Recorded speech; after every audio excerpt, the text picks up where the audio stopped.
Tunaenda kusoma heri wenye njaa na kiu na haki, maana watashibishwa. Kuwa na njaa na kiu, ukiwa na njaa unahitaji chakula. Yesu akasema mimi ndiyo.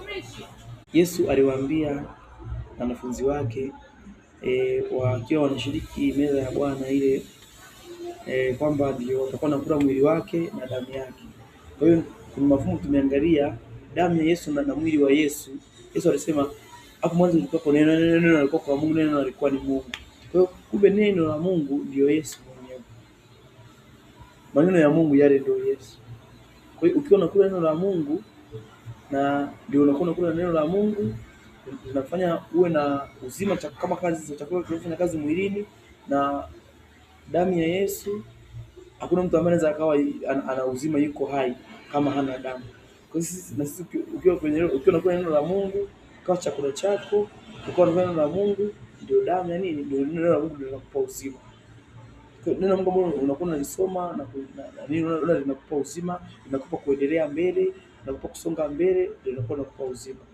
Na chakula maana yake ndio linakuwa linakutia nguvu. Neno la Mungu ambalo linakuwa linakupa nguvu kama kazi ya chakula na kazi ya damu, kwa hiyo ndio neno la Mungu. Kwa hiyo Yesu akasema Yesu aliambia mimi ndio chakula cha uzima. Wale wamesema ndio wanamla Yesu. Yesu anasema mimi ndio chakula cha uzima. Kwa hiyo wale watu walifikiria, mafarisayo na Masadukayo walifikiria kwamba Yesu atakatakata vipande nyama. Kwa hiyo ukishiriki ile meza ya Bwana ya kawaida ile ya damu na mkate, kama una neno la Mungu la maarifa na kugeuza tabia zako ukaishi maisha ya Kristo, basi wewe umeshapata njia, kwa sababu unashiriki mfano lakini haushiriki uhalisia wa neno la Mungu.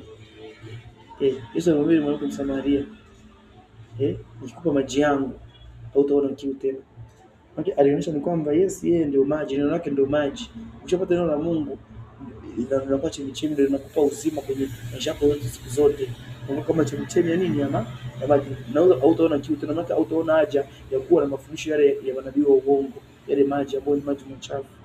Utakuwa na maji masafi ya Mungu, bali ya mbinguni. Ile barasa maji ya kuna ile bakuli ile kwa liko nini, hekaluni. Kwa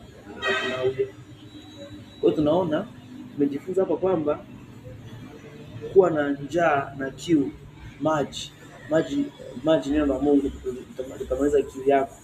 Hautakuwa na kiu za mafundisho ya kinabii wa uongo. Hautakuwa na njaa, maana yake wewe utakuwa umeshiba neno la Mungu la ukweli.